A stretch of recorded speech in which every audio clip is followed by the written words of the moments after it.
Morning mga kasuki, before natin i-flex yung mga wholesale price natin ng mga candies, i-flex ko muna sa inyo kung saan nakalocate yung mga retail price natin ng mga candies. Ayan, dito po yan sa bandang gitna sa aming tindahan. Ayan, kita nyo naman po. Kaya kung may mga kabataan dito or mga bata, napapadahan dito sa tindahan namin, napapabili yan sila at walang nagagawa yung mga magulang nila. Kasi kung hindi yan sila bibili o hindi yan sila dadapo di tindahan namin, mag-iiyak yung mga yan. Kaya kung may sari-sari store ka at gusto mong dagdag sa paninda mo, maganda ito itinda sa harap ng tindahan mo. Ang laki din ng kinikita namin dito guys. At isa sa maganda dito, yung expiration nito guys, umaabot ng 1, 2 hanggang 3 taon. Kaya matagal to mag-stay sa tindahan mo kung hindi mo pa mabenta. Pero sure ko guys, paldo kayo dito. Sobrang best selling to sa amin. Lalo itong mga tong hawak ko yan, yung mga lachaw na yan, yung mga store foods na yan.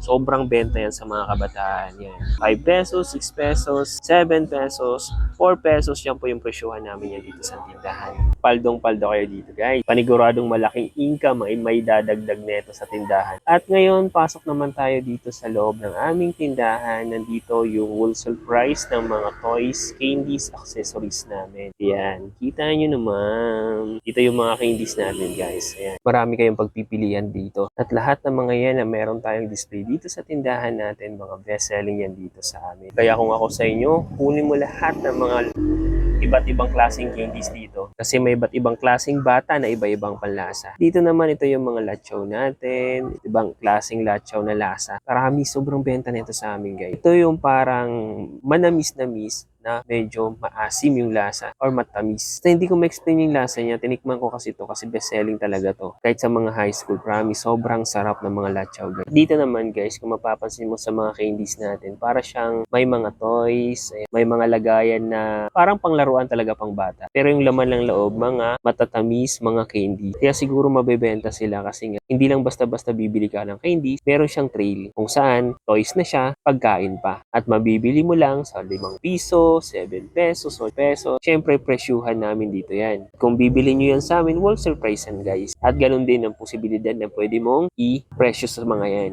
Meron tayo ditong pustiso na lollipop, ayan, na may pangil. Lollipop yun guys ha. Meron din tayo dito yung may mga candies siya na suklay, ayan guys. Yung nakakatuwa sa candies natin guys kasi nga para may mga toys siya nakasama. Isa rin yung sa nakaka-attract sa mga kabataan. Marami pa yung iba guys. Kayo paano hinihintay nyo? Kung may tindahan ka dyan o kaya sari-sari store, wala ka pang ganitong klaseng paninda, mga candies, mga toys, yan, idagdag mo na yan sa tindahan mo. Paldong-paldo ka dito guys kasi mas malaki yung kinikita namin dito. Matagal pa yung expiration, lalo yung mga toys, walang expiration yan guys. Basta suggest ko lang sa inyo kung may candies ka paninda gaya nito, ilagay mo palagi sa harap yung tipong makikita ng mga bata. Nag-star-star kasi mga mata nila pag nakita nila mga ganyang klaseng candies. Paano ba yan? Negosyo tayo. Thank you.